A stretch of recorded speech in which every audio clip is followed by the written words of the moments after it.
Halo teman-teman semua, balik lagi bersama Story 3M dalam kelanjutan alur cerita manhwa yang berjudul Star Embracing Swordmaster. Baiklah, langsung saja kita masuk ke dalam alur ceritanya. Pada chapter sebelumnya, beberapa orang yang dipimpin oleh Sobanin mencari keributan dengan meludahi makanan yang akan dimakan oleh Vlad. Vlad tentunya sudah berniat untuk membalaskan dendam pada orang-orang itu, tapi karena ia tidak boleh mencemarkan nama baik Joseph, maka dirinya akan melakukannya di waktu yang tepat. Siang harinya, di area pelatihan Vasal atau calon kesatria, Bayezid beserta dengan para pengawalnya sedang mencoba untuk melihat-lihat latihan tanding hari ini. Alasan kenapa Bayezid tertarik untuk melihat latihan yang dilakukan oleh para Vasal adalah karena ia penasaran dengan anak yang dibawa oleh Joseph waktu itu. Melihat mereka sudah selesai melakukan pemanasan, Bayezid kemudian berhenti sebentar karena ia sedang ingin melihat bagaimana mereka melakukan latih tanding. Bayezid berharap jika salah satu Vasal yang berlatih di sini bisa menjadi kesatria yang akan melindungi wilayahnya sekaligus mengharumkan nama kesatria Bayezid. Melihat adanya seorang anak dengan rambut berwarna pirang, Bayezid kemudian menanyakan apakah anak itu adalah orang yang dibawa oleh Joseph, dan Rakus mengatakan sepertinya begitu. Bayezid terasa jika bocah itu memang tampan hanya dalam sekali lihat, bahkan dia mirip sekali seperti seorang bangsawan, tapi Rakus kemudian memberitahu jika ada seseorang di sebelah sana. Bayezid tentunya penasaran dengan siapa yang dimaksud oleh Rakus, dan Bayezid kemudian mencoba untuk melihat siapa kira-kira orang itu. Rakus mengatakan jika di sebelah tembok sana sepertinya ada seseorang yang sedang bersembunyi dan mengawasi mereka. Bayezid mengatakan jika itu adalah Jagger, dan sepertinya karena ini adalah pertama kali Vlad bergabung, Jagger pastinya sangat terganggu dengan apa yang akan dilakukan oleh anak itu. Bayezid terasa jika itu tidak ada salahnya karena ia sendiri penasaran, dan ia ingin melihat seberapa hebat anak yang dibawa oleh Joseph padanya itu.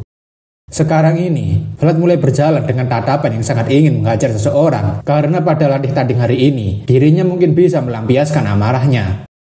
Dengan gerakan yang cepat, Vlad mulai menyerang lawan tandingnya yang kebetulan orang itu adalah salah satu pengikut Sobanin. Biar enak kita sebut saja orang ini sebagai Bekicot. Serangan demi serangan terus Vlad lakukan hingga membuat Bekicot tidak bisa memberikan serangan balik pada Vlad. Bahkan Bekicot mulai terlihat kewalahan untuk menghadang serangan Vlad yang terus-menerus tiada henti dan tidak memberikannya waktu untuk menarik nafas. Bekicot yang sudah keringatan dingin tentunya tak menyangka jika orang baru yang dibawakan oleh Tuan Joseph rupanya memiliki kemampuan berpedang yang sangat merepotkan. Pertarungan antara Vlad dengan Bekicot tentunya membuat Bayezid semakin memperhatikannya karena bocah itu terlihat seperti tidak memiliki rasa takut, padahal lawannya memiliki tubuh yang lebih tinggi daripada dia. Meski begitu, Bayezid melihat jika semua pergerakan Vlad saat ini masih bisa dibilang cukup ceroboh karena Vlad sepertinya membuat banyak celah, dan Rakus menanyakan apakah benar seperti itu Tuan. Biarpun begitu, Bayezid rasa ada sesuatu yang mencolok soal bocah ini, tapi bocah itu juga patut untuk diberikan pujian karena meskipun ceroboh tapi dia berusaha sebaik mungkin untuk menggunakan apa yang sudah dia kuasai. Vlad masih mengingat apa yang dikatakan pria misterius, jika semua ilmu berpedang dimulai dengan langkah kaki mereka saat itu juga, karena pergerakan kaki adalah dasar bagaimana kesatria akan menggerakkan pedangnya. Namun jika Vlad bisa mengendalikan posisi kakinya dengan sesuka hati, maka Vlad bisa menipu lawannya dengan menggunakan bahu dan tatapannya, sehingga mereka akan salah menebak pergerakan Vlad. Tentu saja, Vlad bisa mempraktikkan gaya berpedangnya ini pada seorang pemula sombong yang berada di depannya ini. Apa yang diajarkan pria misterius adalah untuk mengendalikan pergerakan lawan tanpa perlu menyerangnya, karena lawan pasti akan berpikir jika Vlad akan pergi ke kiri, padahal tujuan Vlad adalah ke kanan. Dan benar saja, Bekicot yang mengira jika Vlad akan menyerangnya dari arah kiri, langsung memberikan serangan tebasan vertikal. Namun sayangnya, Vlad bukannya menyerang, melainkan Vlad malah bertindak untuk berpindah ke sebelah kanannya. Bekicot tentunya sangat terkejut karena Vlad rupanya tidak jadi menyerangnya dan malah berpindah tempat. Tapi sayang sekali, Bekicot sudah sangat telat menyadarinya karena Vlad sudah menemukan celah yang sangat lebar hingga dirinya bisa memberikan serangan telak pada Bekicot. Dengan gerakan yang sangat cepat, Vlad memberikan serangan telak pada Bekicot yang sudah tidak bisa menghindari atau menahan serangannya. Kasihan sekali Bekicot ini karena dia tidak tahu bahwa Vlad adalah mantan mercenary yang pernah mengalahkan Hobgoblin. Bekicot tentunya merasakan kesakitan yang sangat luar biasa setelah terkena serangan telak dari Vlad. Terlebih Bekicot masih yakin jika Vlad tadi akan menyerangnya dari arah kiri. Namun tentu saja, Vlad tidak akan puas hanya dengan memberikan serangan telak seperti tadi. Terlebih kita tahu jika Vlad suka sekali menghajar para bajingan ketika dia sedang bekerja di rumah bordir. Dengan kata lain, Bekicot yang tadinya sudah mencari perkara dengan Vlad sewaktu sarapan, kini harus merasakan bagaimana sadisnya Vlad ketika menghabisi orang-orang yang mencari perkara dengan dirinya. Vlad menanyakan bukankah Bekicot adalah pengikut Sobanin yang mentertawakannya tadi, dan Vlad menyuruh agar Bekicot mencoba untuk tertawa sekali lagi di hadapannya. Vlad yang sudah menahan amarahnya sedari sarapan, tentunya langsung memukul wajah Bekicot dengan sangat kuat, hingga membuat wajahnya sedikit cekung. Tidak hanya sekali pukulan, Vlad terus memberikan pukulan pada Bekicot yang berteriak kesakitan. Bahkan suara itu membuat semua orang memperhatikan tindakan Vlad. Terlebih lagi, orang-orang yang mengikuti Sobanin juga sangat terkejut karena Vlad begitu brutal dalam menghajar seseorang dan mereka berpikir mungkin nanti adalah giliran mereka. Ragmus mengatakan jika anak itu sangat barbar, meskipun Ragmus tahu jika ini hanyalah latih tanding, tapi apa tidak masalah jika bocah itu menghajar lawannya sampai tidak sadarkan diri. Bayezid mengatakan sebaiknya mereka membiarkan mereka saja, sebab untuk menjadi seorang kesatria yang sangat kuat, para vassal membutuhkan semangat seperti itu. Selain itu, Bayezid juga merasa jika Jagir sepertinya juga menikmati pertunjukan yang dilakukan oleh Vlad, meskipun itu mungkin akan membuat rumor buruk beredar. Ragmus juga setuju karena Jagir sepertinya terlihat begitu bangga melihat bocah itu menghajar vassal lainnya tanpa ragu-ragu, dan mungkin sebaiknya mereka tidak ikut campur. Melihat Vlad yang begitu sadis dalam menghajar Bekicot, membuat pengawas latihan sampai datang menyuruh Vlad agar segera berhenti. Namun sayangnya, Vlad tampaknya begitu menikmati menghajar Bekicot. Pengawas latihan yang kesal kemudian berteriak pada Vlad agar segera berhenti untuk memukuli Bekicot dalam latihan tanding sekarang, karena dia sedang tidak bercanda. Setelah diteriaki oleh pengawas latihan seperti itu, Vlad akhirnya berhenti juga memukuli si Bekicot, tapi sepertinya Bekicot sudah tidak sadarkan diri setelah dipukuli secara brutal. Dengan tatapannya yang dingin, wajah Vlad sepertinya masih menunjukkan ketidakpuasan dalam menghajar salah satu pengikut Sobanin yang mengganggunya ketika sedang makan. Vlad kemudian meminta maaf pada pengawas latihan karena dirinya terlalu bersemangat sampai lupa jika ini hanyalah latihan tanding saja, tapi omongan Vlad seperti disisipi rasa mengintimidasi. Pengawas latihan tentunya jadi sedikit merinding melihat tatapan Vlad yang seperti akan mengincarnya, tapi ia penasaran bagaimana bocah ini bisa memiliki tatapan seperti itu.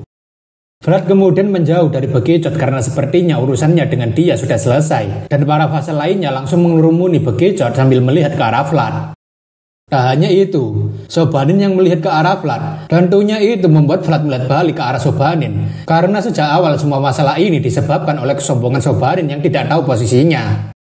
Vlad mengatakan jika ia mau menitipkan permintaan maafnya untuk Bekicot pada Sobanin, karena ia memang sulit mengendalikan diri jika sudah bersemangat, dan itu membuat Sobanin jadinya kesal.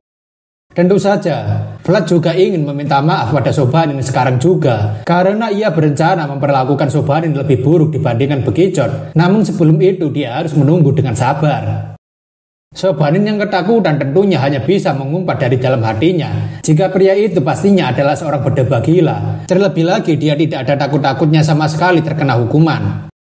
Sobanin rasa jika Tuan Joseph sudah membawa pulang anjing gila yang sangat barbar dan tidak tahu cara menahan diri. Ya, tapi itu salah Sobanin sendiri saja, nyari perkara sama orang yang gak dikenal terlebih dulu. Setelah insiden itu, Gode menanyakan apakah kapten benar-benar menghajar para vassal lainnya di waktu latih tanding, karena rumornya sudah tersebar luas di kalangan para pelayan. Vlad tentunya tidak menjawab pertanyaan Gode dan malah menanyakan balik bagaimana dengan pekerjaan Gode di kandang kuda. Gode dengan senang menceritakan jika ia bisa mengatasi semua pekerjaannya karena di sana adalah kandang kuda keluarga Bayezid. Tapi seketika, Gode tersadar jika Vlad malah mengalihkan pembicaraan mereka. Gode juga menanyakan apakah kapten benar-benar menghajar semua orang yang berada di dalam mansion, karena itu termasuk sebagai kejahatan. Dan Vlad mengatakan bukankah Gode sudah tahu jika ini bukan pertama kalinya dirinya melakukan hal semacam ini. Vlad menanyakan balik apakah Gode sudah lupa jika dirinya memang seorang kriminal, dan Vlad sendiri sudah mengampuni nyawa mereka hanya dengan menghajar mereka sedikit saja, dan Gode jadinya baru teringat. Vlad mengatakan jika dirinya tidak memukuli mereka secara terang-terangan jadi tidak ada masalah. Terlebih mereka sendiri yang memulai perkara. Tapi itu membuat Gode menanyakan apakah semuanya akan baik-baik saja.